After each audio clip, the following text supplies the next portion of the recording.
Hi everyone, it's Elaine Hamilton from the Reiki Center. Getting a bit off-piste in this series, and I don't know whether it'll be a series or maybe just one or two videos, because there's a lot of stuff written about enlightenment, and there's a lot of assumptions that I had about it. And the process that I'm experiencing over the last 10 years has not followed the books or the rhetoric or the teachers that are talking about it. And it might be that I'm completely delusional.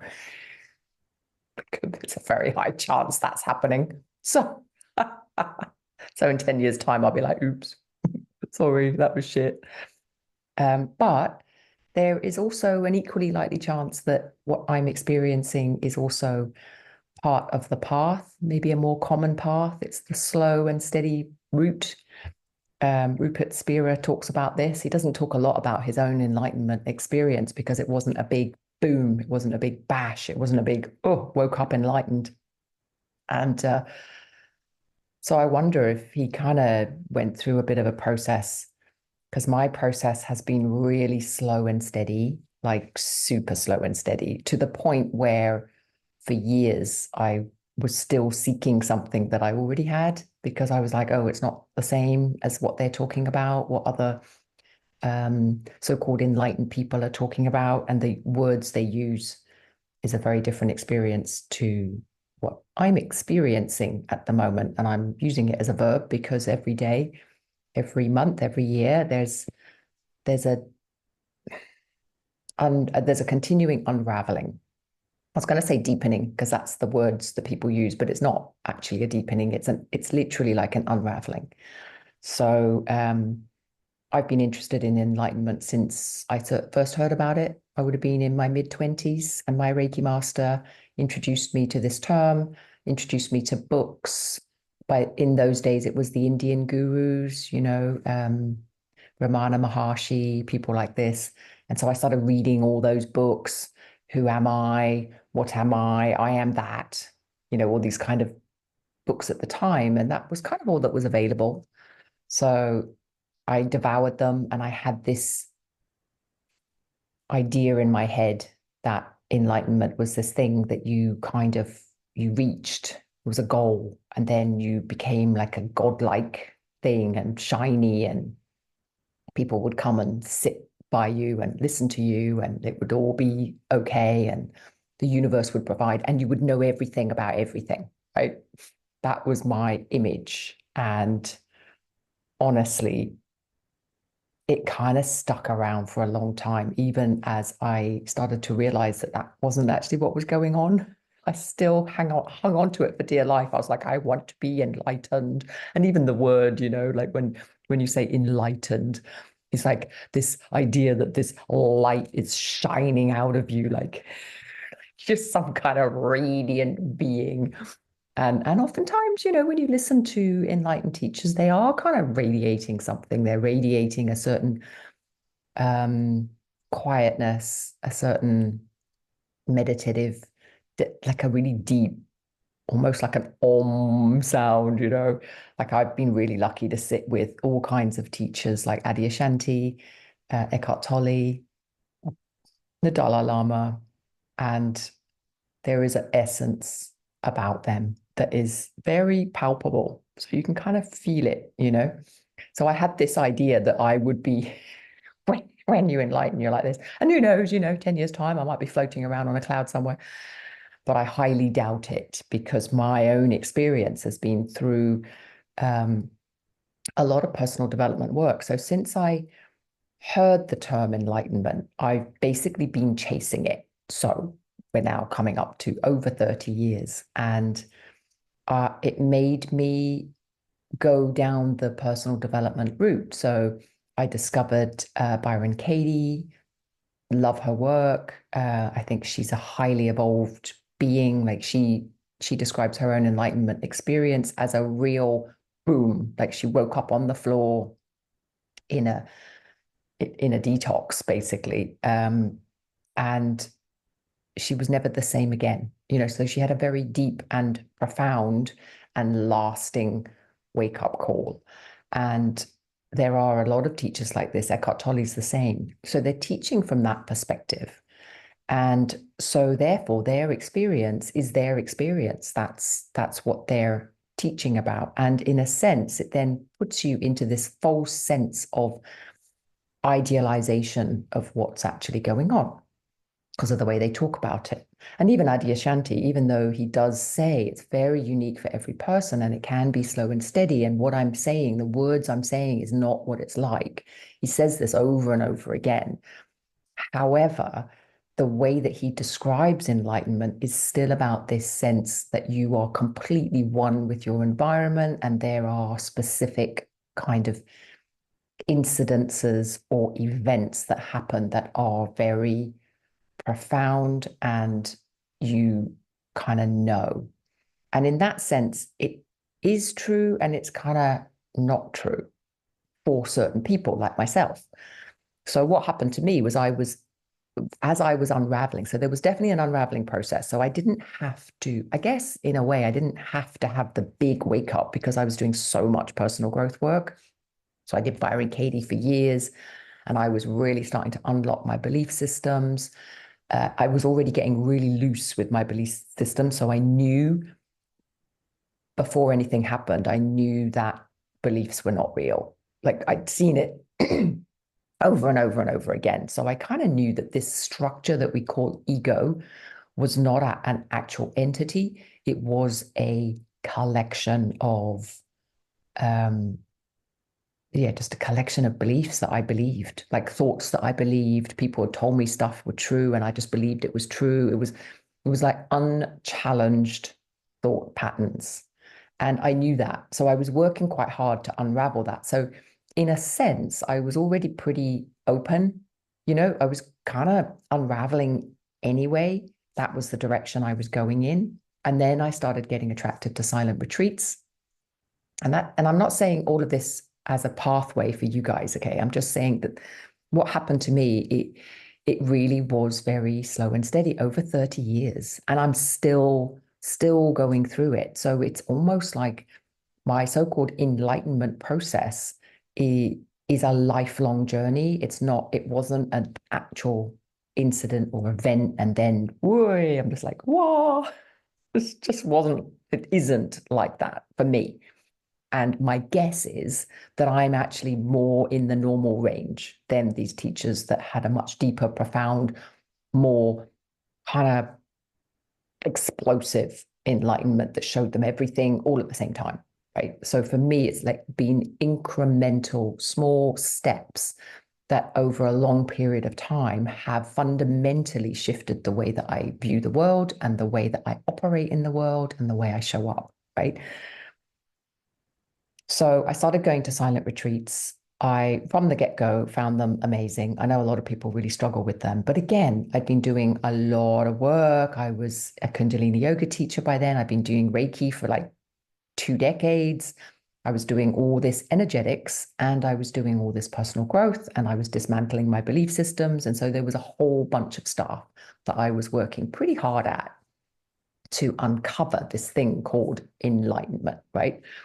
So I go along to a couple of silent retreats, and it was in 2016.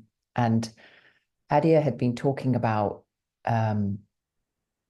who hears the bird. And here's the thing, when you go on silent retreat, the teacher will talk about all kinds of different things. And some of it will be like, oh, that sounds interesting. And some of it will stick. And it's the stuff that sticks that you want to follow because that's your own inner wisdom, your own enlightenment journey that is calling you. And so for some reason, when he was talking about this story that, who hears the bird? And I was just so enraptured by this. I thought, this is the thing. So I started meditating on this question, who hears the sound? And there was this gentleman sitting next to me who was really loud breathing. And honestly, it's kind of like when you sit in meditation for hours and hours a day, it's the clock starts to drive you mental. People's noises drive you mental, like all this stuff. So I'm sitting right next to this guy who's really heavy breathing, and I can hear every single piece of air through his nostrils. And I'm sitting there going, okay, I've got to sit here for 40 minutes. And it's either just going to drive me mental or I can meditate on this, who hears the sound. And for whatever reason, I was answered. So in a sense, I would say there was a definite shift in perspective during that meditation where I realized I was the one hearing the sound, and the I was not me, Elaine, it was I, as in the resonant of the universe, like the universal I. Now, when I say that, it sounds very fantastical and mystical and ooh, enlightenment and ooh, but it really wasn't. It was, oh, yeah. In fact, I text my friend afterwards and I was just like, what the fuck? It's like, the actual fuck. It's like, what? It was so ordinary and it was so obvious. It was really ordinary and yet life-changing. Because after that, when I went back to read all these Enlightenment books again, they suddenly all made sense. It was really weird. So in that sense, it was a profound shift. But then in another sense, it was so obvious is the only reason that the only word I can use for it is so obvious. And then you're sitting there going, how the hell did I miss that? Like, how the hell have I gone around? Because by this stage, I was in my 40s, right? So I'm like, wandering around, like, how the hell? No, actually, 2016, I was 50. I just turned 50, just before I turned 50, so 49. It's like, how did what? And so that was basically the beginning, the real beginning, I think, of the acceleration of my dismantling. So the dismantling of ego. But it didn't blow out a lot of my ego. Like it didn't. And this is where it gets really difficult because when you read the books, it's all about, oh, you immediately bonded with oneness, and I see the chair and the tree, and that's me, and this person's me, and everything is me. And I'm like, no, no, that did not happen. That didn't happen to me. So what happened was I realized I was seeking myself. So all that seeking I was doing, seeking for enlightenment, seeking for my truth, it was like I was seeking myself. And that stopped. So the one thing that did stop after that experience was it was hilarious. The idea of seeking for myself became hilarious. Like it was just, and to this day, when I think about it, it's really funny. So there's a certain humor that comes in. I think that's why I laugh so much because everything is just so funny to me now. It's like, oh my God, we're all running around. Like we're literally running around in spiritual growth, trying to find ourselves. And it's even in the hints in the thing, because we do say, go, find yourself. Who are you? It's like, but we are. It's really funny when you get it, but there's a getting. It's like getting the joke. It's literally like that. It's like getting a joke and it being funny. That moment when you get a joke and there is this instant recognition that happens. And in that instant recognition, everything changes, yet nothing changes. You're just laughing at the joke. You're still the same person. And so that was what I would call my enlightenment moment or reaching enlightenment. But because it didn't match the books, and I was still walking around very much entangled in Elaine-ness, who I was, who other people were, nothing was one. I mean, I could see it was all one, but then I couldn't. Like I was very much still in duality. And so I continued to doubt this experience I had for years. So on the one hand, I knew I'd had a profound shift in perspective because it never disappeared. To this day, what is like 8 years ago, 9 years ago, I I have never forgotten that I'm the one that I'm supposed to be seeking. But, and this is the random thing, is that I didn't stop seeking because it's so funny. Because I'm reading all these books. And this is really why I'm making the video, because I'm like, God, you can just, there's so much self-doubt that comes in because then what happens is it's like, well, I'm not matching what these teachers are saying. Like I'm still very much in ego, but I can see it. So it's different. It is different. And when I pick up an enlightenment book, I totally get it. Like I understand everything, what they're saying. It's like, oh yeah, that's true. True and yet not true. And this is the thing that is the entanglement. So for me, it's like I woke up, but I was still fully dressed, right? Like I was still in the dream. It was like I was lucid dreaming. So I could tell I was in the dream, but I was still entangled in it. So people could still upset me and this and that and the other. And I was still in it. But as I'm in it, there's also a part of me that knows I'm in it. So then I'm not seeking in the same way, but it's really difficult because the seeking energy is still there because you've still got that belief system that this isn't it, this isn't it, this isn't it. You're doing it wrong. This is not what the books say. This is not what the teachers say. You're deluding yourself, this, that, and the other, blah, blah, blah, blah.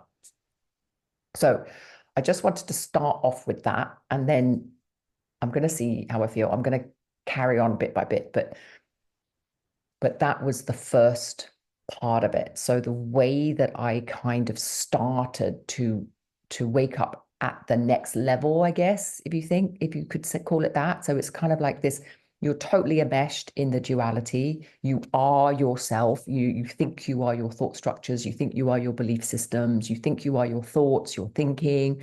You know, things really matter. People relate to you, all that kind of stuff. So you're really separate from other people. And then for me, as I started to peel back that belief through my work, through my spiritual work, my mental work, my psychological work, I started to see, oh, actually, belief systems are just belief systems. They don't actually make up me. And this whole idea of ego started to loosen. And it was pretty wobbly by the time I started doing my silent retreats. And then the silent retreat just kind of deepened something. It's like I woke up. So it's the Rumi poem, that I'm hammering at the door of the temple, let me in, let me in. And then the realization that, oh, I'm hammering from the inside of the temple. I am inside the temple already. I'm already it. And so from that aspect, the seeker that is seeking outside all the time, that stops. It stops. But then a different seeking mechanism kicks in. So there's a different kind of energy that is still there. And a lot of the stuff for me, like I had this what the fuck moment, like getting a joke. It was literally like when you get a joke, it's like the aha moment, but nothing else got blown out. My ego was still in place, all my structures, all my belief systems. So then the next part of my journey was going through the self-doubt of, well, did anything actually happen to me? Like I kind of gaslit myself for years that what I thought I'd seen, I didn't really see. And I was in some kind of weird denial. And so I'll talk about that in the next video. Yeah. Okay. Cheers. Thanks for listening.